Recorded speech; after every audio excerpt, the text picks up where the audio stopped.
नमस्कार।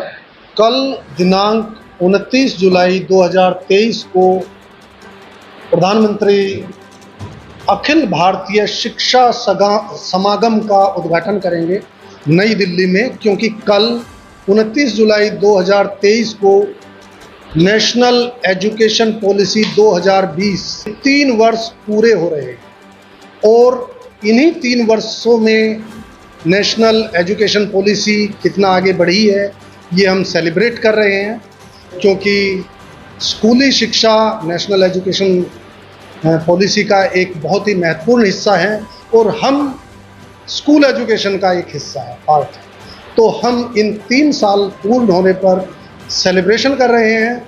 इसीलिए मेरे साथ शहर के शिक्षाविद हैं।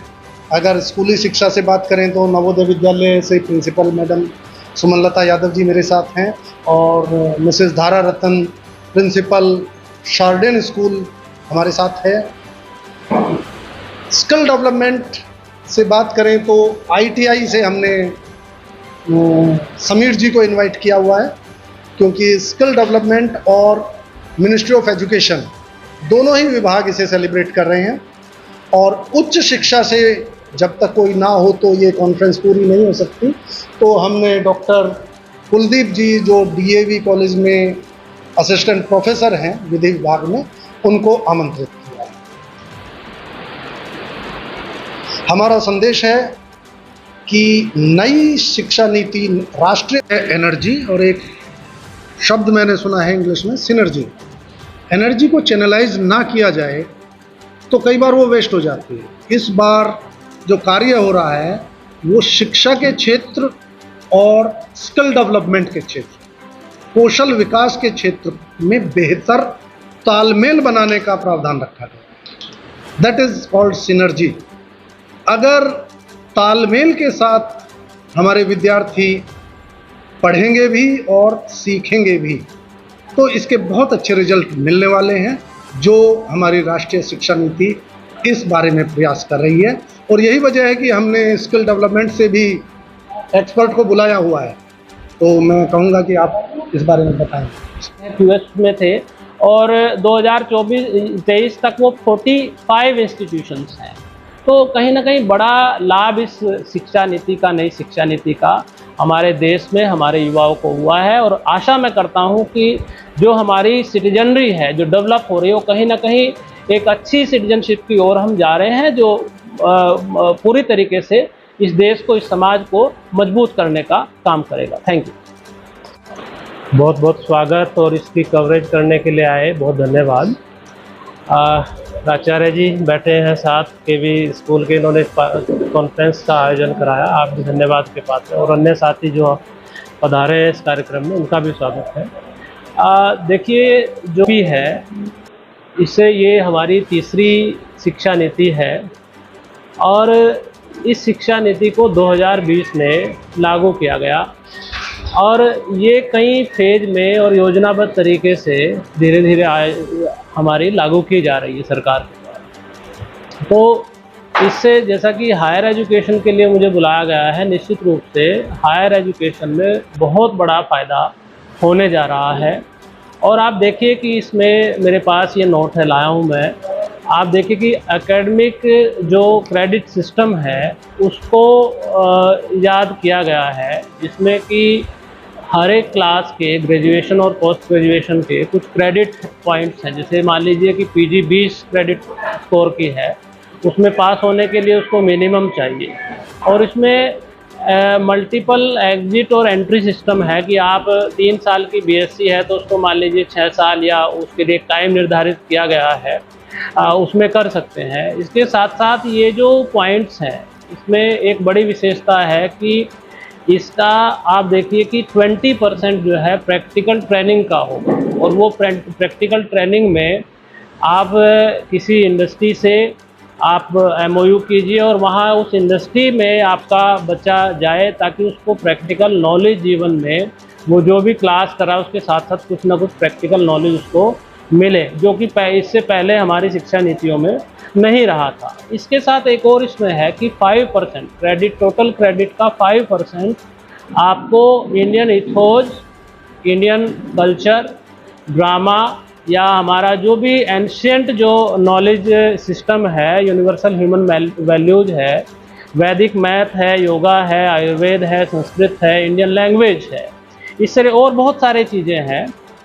इससे रिलेटेड भी कुछ कोर्स डेवलप किए गए हैं डिग्री कॉलेजेज में यूनिवर्सिटीज़ के द्वारा, तो उनको भी पढ़ने का मौका एक क्रेडिट कोर्स के रूप में स्टूडेंट को मिलने जा रहा है। निश्चित रूप से जब इस तरीके के कोर्सेज आएंगे तो छात्र अपनी संस्कृति से, संस्कारों से भी जुड़ेंगे और मालूम होगा कि क्या हमारे प्राचीन धरोहर हैं, और कहीं ना कहीं एक अच्छा नागरिक बनाने की ओर मैं मानता हूँ कि एक बड़ी पहल है सरकार की ओर से।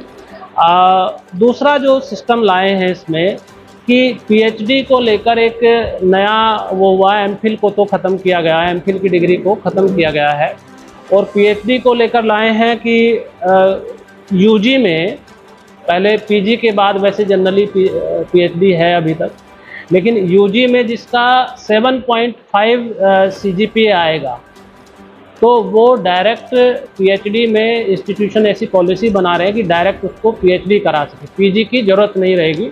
4 ईयर यूजी प्रोग्राम के बाद वो डायरेक्ट पीएचडी में एडमिशन ले सकता है। एक बहुत महत्वपूर्ण बदलाव जो मैं पाता हूँ, जो कहीं ना कहीं भारतीय विविधता में एकता को बढ़ावा देता है, वो ये है कि एआईसीटी ने जो 49 इंजीनियरिंग कोर्स हैं उनको 12 स्टेट में 7 रीजनल लैंग्वेज में उसको रखा है कि अब यानी अंग्रेजी की या हिंदी की बाध्यता नहीं रही, अब रीजनल लैंग्वेज में भी बच्चा पढ़ सकेगा। और जो हमारी एमबीबीएस का एग्ज़ाम है वो हिंदी और इंग्लिश दोनों माध्यम में हम दे सकते हैं। साथ ही जो CUET है वो 13 भाषाओं में, जो सेंट्रल यूनिवर्सिटी के जो टेस्ट है, कॉमन टेस्ट है, वो 13 भाषाओं में होने जा रहा है। यानी अब जो भाषाओं की एक जंजीर थी वो खुली है, और निश्चित रूप से जो रीजनल जो भारतीय विविधता का प्रतीक है, उसमें एकता है, उसको इसमें बढ़ावा मिलेगा। हमारे फेडरेशन को भी बढ़ावा, जो फेडरल स्ट्रक्चर है कंट्री का, ये कहीं ना कहीं उस पर आधारित है, उसको जोड़ने का काम करेगा, पूरे देश में एक बड़ी चेन का काम करेगा जिससे कि देश मजबूत हो। इसके साथ साथ ओपन लर्निंग को लेकर भी आप देखिए कि एक स्वयं करके एक पोर्टल है, उस पोर्टल पर लगभग 5 लाख स्टूडेंट हर साल रजिस्टर्ड होते हैं, और उससे कुछ सर्टिफिकेट कोर्सेज किए जा सकते हैं। जैसे मैं लॉ फील्ड से हूँ, लॉ के भी उसमें कई कोर्स चल रहे हैं। मैंने देखा कि लॉ के क्रिमिनल लॉ पे, सिविल लॉ पे भी बहुत सारे कोर्सेज उस पर चल रहे हैं, वो डेवलप है, तो उससे आप सर्टिफिकेट ले सकते हैं। कहीं ना कहीं वो भी काम आने वाली चीज़ है। इसके साथ साथ आप देखिए कि एक नई चीज़ आई है, प्रोफेसर ऑफ प्रैक्टिस, यानी कुछ लोग जो इंडस्ट्री में हैं वो डायरेक्ट यूनिवर्सिटीज़ में और कॉलेजेस में उनको प्रोफेसर बनाया जा सकता है, ताकि उसी तरीके का, ताकि जिस तरीके की इंडस्ट्री की डिमांड है देश में, उसी तरीके के स्टूडेंट निकाले जा सकें, उसी तरीके से उनका बिहेवियर हो। तो इसके ऊपर भी काम हो रहा है, और प्रोफेसर इन प्रैक्टिस का जो पद आया है विश्वविद्यालयों में, वो इसीलिए आया है, और कहीं ना कहीं इसका भी आने वाले टाइम में हमारे छात्र छात्राओं को फ़ायदा होने वाला है। नेक्स्ट इसमें आप देखिए कि इंडियन नॉलेज सिस्टम, जिसके बारे में मैं बता चुका हूँ कि जो इंडियन एंशियंट नॉलेज है उसको भी बढ़ावा मिला है। साथ साथ किया गया है कि प्रत्येक कक्षा में बच्चे को एक स्किल सब्जेक्ट लेना अनिवार्य है, जिसके अंतर्गत अगर वो भावी जीवन में अपनी उच्च शिक्षा ना भी करे, छोटे स्तर पर या कम स्तर पर ही वो अगर जो भी उसने कौशल शिक्षा पाई है उसके माध्यम से अगर वो कहीं से भी अपने धनोपार्जन की स्थिति बनाना चाहता है तो उसे वो सहज प्रयोग में लाकर उसका लाभ उठा सकता है। ये अपने आप में एक बहुत बड़ी एक हमको उपाय दिया गया है इस बार इस नई शिक्षा नीति के अंतर्गत, जिसको हम लोग उपयोग में भी ला रहे हैं। साथ ही साथ जो है हमारा ये तीसरा वर्ष जो आरंभ हो चुका है, तीसरा वर्ष कंप्लीट हो गया है एक तरह से, उसमें हमें इस कार्यक्रम को एक त्योहार की तरह मनाने का जो हमें सुझाव दिया गया है, हम उसको बड़ी प्रसन्नता पूर्वक सभी जितने भी स्कूल के हेड हैं, हमारे बच्चे हैं, हमारे बच्चों के गार्जियंस हैं, वो बड़ी प्रसन्नतापूर्वक इस कार्यक्रम को आयोजित कर रहे हैं और हम सभी प्रसन्न हैं कि बच्चों की जो ज्ञानार्जन की स्थिति है वो थोड़ी सहज और पूर्व स्थितियों को देखते हुए सहज और सरल हो गई है, जिससे बच्चों को किसी भी तरह की कठिनाई नहीं होती है और वो बड़े आनंदपूर्वक अपनी पढ़ाई को आगे जारी रखते हैं। धन्यवाद। विद्यालय समस्त प्राइवेट स्कूल्स, पब्लिक स्कूल्स उसके अंतर्गत आते हैं और उसमें हम सभी ने जो भी उनकी साइलेंट फीचर्स थे, जिसके अंतर्गत सबसे पहली बात जो थी उसमें कि बहुभाषी प्रयोग उसमें किया गया है, उसके साथ साथ मातृभाषा का प्रयोग जो है वो किया गया है, जिससे छोटे बच्चों को अपने ज्ञान का अर्जन मातृभाषा के माध्यम से करने से उनको सहजता से वो ज्ञान को अर्जित कर सकता है।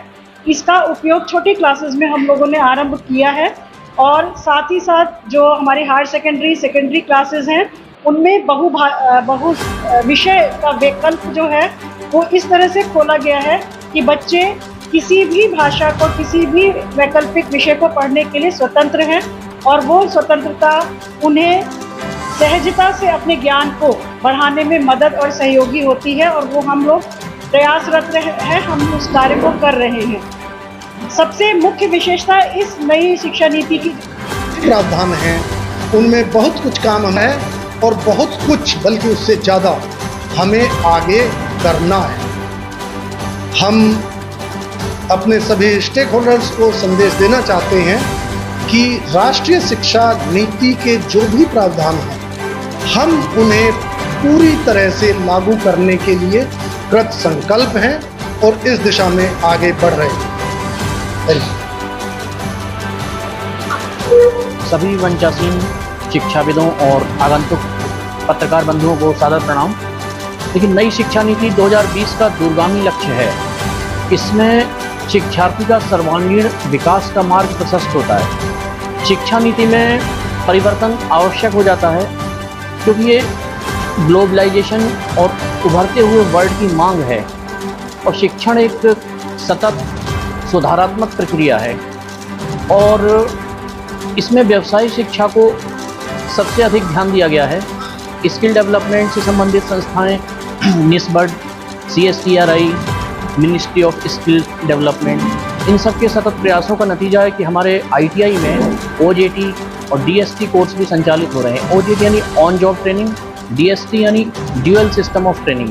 बच्चा ITI करने के साथ साथ और थोड़ा टाइम इंडस्ट्री में भी देगा जिससे उसको प्रैक्टिकल नॉलेज होगी साथ में। अच्छा, और छात्रों में उद्यमिता विकास आज समय की मांग है। NEP द्वारा ऐसा फ्रेमवर्क डेवलप किया गया है जिससे तकनीकी विकास, कौशल विकास और व्यावसायिक शिक्षा ये सामान्य शिक्षा के साथ कंटिन्यूस निर्बाध गति से चलती रहे। अच्छा, एक चीज़ आती है PMKVY, प्रधानमंत्री कौशल विकास योजना। इसमें क्या है कि जो हमारे यहाँ सोलर एनर्जी से संबंधित कोर्सेज चल रहे हैं, सूर्य मित्र नेडा के सहयोग से चल रहा है, one district one product course, इसके अलावा मोबाइल रिपेयरिंग, ड्रोन टेक्नोलॉजी और टाटा मोटर्स के सहयोग से ई-व्हीकल मेंटेनेंस, इन सब कोर्सों की जो रूपरेखा तैयार की गई है वो NEP और हमारे स्किल डेवलपमेंट डिपार्टमेंट के सहयोग से तैयार की गई है। अच्छा, इसके अलावा कुछ और विचार आपके सामने रखना चाहेंगे कि तकनीकी शिक्षा केवल इंग्लिश में उपलब्ध होती थी, इसको अब इन्होंने क्षेत्रीय भाषाओं में विकसित किया है। मराठी, गुजराती, कन्नड़ तक की हर जगह के स्टूडेंट अपनी क्षेत्रीय भाषाओं में ये तकनीकी और कौशल विकास से संबंधित शिक्षाएं ग्रहण कर सकें। और इसके लिए एम्प्लॉयबिलिटी स्किल का करिकुलम भी डेवलप किया गया है जो कि हर इंडस्ट्री में भी संचालित किया जा रहा है और हमारे ITI में भी संचालित है। अच्छा, इसके अलावा 330 न्यू एज कोर्सेज का प्रावधान किया गया है। 330 में यह है कि जैसे परंपरागत उद्योग भी इसमें आ गए हैं, हैंडीक्राफ्ट भी आ गए हैं, ये जो बांस के आइटम बनते हैं या खुर्जा जैसे पॉटरी सिरेमिक्स हैं, ये एक जगह सीमित ना रहें, ये कई जगह इनका जो है विकास हो सके और लोग अपनी जीविका प्राप्त कर सकें, इसका मेन उद्देश्य यही है। थैंक्स। स्कूल नहीं जाते, उनको स्कूल बुलाने की पॉलिसी है और जो बच्चे स्कूल में ऑलरेडी पढ़ रहे हैं उनके लिए स्ट्रेस फ्री एजुकेशन करने के लिए, उनके लिए जॉयफुल लर्निंग के लिए और नो बर्डन एजुकेशन के लिए। और इस पॉलिसी में ये भी है कि जो हमारे टीचर्स हैं उनके लिए अच्छी ट्रेनिंग हो कि वो अच्छा पढ़ा पाए। एंड जब हमारे बच्चे अच्छे पढ़ लेंगे तो वो बच्चे आगे जाके अच्छे सिटीजन बने और अपने देश की तरक्की के लिए काम करें। बेसिकली ये जिस्ट है इस पॉलिसी का। अब मैं मेजर हाइलाइट्स के बारे में बात करूँगी इस पॉलिसी की। NEP talks about universalization of education, 100% gross enrollment rate। हमारे देश में अभी 77.9% है और 27% है हायर एजुकेशन में। NEP चाहती है कि 20 मिलियन चिल्ड्रन जो बाहर स्कूल नहीं जा रहे हैं वो बाई 2010 सब बच्चे स्कूल जाएंगे। हमारे NEP ने 5+3+3+4 स्कूल करिकुलम दिया है। जो पहले का करिकुलम था वो 10+2 था। उसमें बस फ़र्क ये है कि अब इन्होंने प्री स्कूल भी जोड़ दिया है जो 3+ है। 3+ बच्चे 3+2 that is 5 years and then 3+3+4 years 3 years of pre school जुड़ते हैं। जैसे पहले जो KV स्कूल्स थे वो क्लास 1 से शुरू होते थे। जब वो क्लास 1 से शुरू होते थे तो उसमें प्रॉब्लम ये आती थी कि बच्चों ने प्री स्कूल नहीं करी थी तो ड्रॉप आउट रेट्स बहुत ज़्यादा थे। ये IIT में रिसर्च किया गया था। एक वहाँ पर लेबोरेटरी स्कूल था जिसके अंदर बच्चों को प्ले वे मेथड से सिखाया जाता था। उनको directly numeracy, directly alphabets, directly Hindi नहीं पढ़ाई जा रही थी, उनको प्ले वे मेथड से कराया जा रहा था। और बाकी दिल्ली में जो और स्कूल्स थे उनमें प्रॉपर जो आजकल बच्चे पढ़ते हैं वो ही था, प्रॉपर टेबल्स भी थे। और जैसे मैं चाइना गई थी तो मैंने देखा चाइना में पूरी एजुकेशन चाइनीज़ में है, वो इंग्लिश में पढ़ाते ही नहीं हैं। पर मैं इस बात को नहीं मानती हूँ। मेरा ये सोचना है कि जो बच्चे के लिए सबसे ईजी लैंग्वेज मदर टंग है तो क्लास 5 तक it is good that we are using mother tongue, but it is important that बच्चा इंग्लिश भी सीखे क्योंकि हमारी ग्लोबल लैंग्वेज इंग्लिश है तो वो बाइलिंगुअल हो सकता है बच्चा। तो NEP बहुत स्ट्रेस दे रही है मदर टंग में which is very very good. अब एक होलिस्टिक प्रोग्रेस कार्ड भी बनेगा जो अभी आने वाला है विदिन 2 to 3 months, जिसमें आजकल जो भी आपके बच्चों को रिपोर्ट कार्ड मिलता था उस रिपोर्ट कार्ड में बस बच्चे की रिकॉर्ड था पढ़ाई का, पर अब आपको ओवरऑल रिकॉर्ड मिलेगा। उसमें बच्चों के हेल्थ रिकॉर्ड भी होगा, उसके सोशल डेवलपमेंट के बारे में भी होगा, उसका इमोशनल डेवलपमेंट भी होगा, कॉग्निटिव डेवलपमेंट के बारे में भी होगा। Every child will come out of the school adapt at least one skill। आज जो हमारे यहाँ पर आए हैं वो स्किल स्कूल के प्रिंसिपल साहब हैं, उन्होंने बताया स्किल एजुकेशन कितना इम्पॉर्टेंट है। ऐसे ही ये भी है कि हर स्कूल में स्किल एजुकेशन बहुत इम्पॉर्टेंट है। अभी तो जर्मनी की बात मैं करती हूँ, अब उनके पास स्किल एजुकेटेड लोग नहीं रहे और अब उन्होंने इस साल ये बात करा है कि वो बाहर से लोग बुलाएंगे। तो already Indian government, Indian educationist ये चाह रहा है कि बच्चे शुरू से स्किल एजुकेशन में डेवलपमेंट लें और आगे हमारे देश को तरक्की करे, आगे हमारे देश के सिटीजन को कोई दिक्कत नहीं आए जैसे जो जर्मनी में दिक्कत आ रही है। अब बात करते हैं ग्रॉस एनरोलमेंट रेशो 35% है आज की तारीख में हायर एजुकेशन में, बट NEP चाह रही है कि बाई 2035 50% हो जाए और काफ़ी मेहनत करी है सरकार ने। इस साल 700 सीट बढ़ा भी गई है मेडिकल कॉलेजेस में, नए IIT बन रहे हैं। तो by 2035 we believe that 50% of higher education more children will be able to enroll। Higher education curriculum अब फ्लेक्सिबिलिटी ऑफ सब्जेक्ट्स बात करती है NEP। बच्चे पहले जैसे अगर BSc में या मेडिकल कर रहे हैं तो वो 8 सब्जेक्ट्स नहीं ले सकते थे, अब वो 8 सब्जेक्ट है या कॉमर्स सब्जेक्ट है वो भी अगर पढ़ना चाहेंगे तो वो सब्जेक्ट्स ले सकते हैं। NEP मल्टीपल एंट्री और एग्जिट की बात करती है। जैसे कि एक बच्चे ने मेडिकल ज्वाइन करा और आफ्टर 2 years ही फील्स के शायद वो किसी कारण हेल्थ रीजन या फैमिली के रीजन से नहीं करना चाहता और एग्जिट करना चाहता है तो बच्चा एग्जिट कर सकता है या एंट्री भी कर सकता है आफ्टर 2 years। तो प्रॉपर सर्टिफिकेशन के साथ एग्जिट होगा। Academic bank of credits to be established to facilitate transfer of credits. ये हमारा डिजी लॉकर है जो सरकार ने ये बनाया है। हर एक बच्चा डिजी लॉकर पे अपने आप को एनरोल करेगा, उसके सारे क्रेडिट्स उसमें होंगे, उसके सारा रिपोर्ट कार्ड उसमें होगा। तो आगे जाके उसको हायर एजुकेशन में अगर कुछ भी उसको आगे करना होगा तो वो सब कुछ उसके पास होगा। National research foundation to be establish to foster a strong research culture. भारतीय देश में देखा गया है कि रिसर्च कल्चर बहुत ज़्यादा है। इंडिया में भी अब बेटर नेशनल रिसर्च फाउंडेशन बनाई जाएगी और रिसर्च होगा। ये पूरी NEP पॉलिसी है, ये रिसर्च बेस्ड है। Light but tight regulation in higher education, बच्चों के लिए थोड़ा ईजियर होगा पर थोड़ा टाइट भी रहेगा। नमस्कार, मैं सेल्फ VP सिंह, प्रिंसिपल केंद्रीय विद्यालय मुजफ्फरनगर। देखिए, कल 29 जुलाई 2023 को राष्ट्रीय शिक्षा नीति 2020 के 3 वर्ष पूरे हो रहे हैं और इन 3 वर्षों में जो भी implementation of national education policy 2020 हमने किया है और जो हम करने जा रहे हैं, इसके अचीवमेंट्स को देखते हुए हम सेलिब्रेट कर रहे हैं। This is the celebration of implementation of national education policy 2020 for the 3 years। जो नेशनल एजुकेशन पॉलिसी जैसे कि कहती है, ये प्रोग्राम आपको अगर ये कल नई दिल्ली में अखिल भारतीय शिक्षा समागम का आयोजन भी हो रहा है, जो मिनिस्ट्री ऑफ एजुकेशन और ministry of skill development and entrepreneurship के कोलैबोरेशन से हो रहा है, दोनों मिलकर साथ कर रहे हैं। तो यही संदेश हम भी देना चाहते हैं। कल के प्रोग्राम से पहले हम भी अपने स्तर पर ये सेलिब्रेशन कर रहे हैं और आज हमने उच्च शिक्षा से भी और साथ में स्किल डेवलपमेंट से भी और स्कूली शिक्षा के तो हम स्वयं ही एक हिस्सा हैं, हम सब ने कोलैबोरेट किया है और आज इस विषय में एक जागरूकता के लिए, अलर्टनेस के लिए, अवेयरनेस के लिए प्रेस वार्ता का आयोजन किया। जी, धन्यवाद।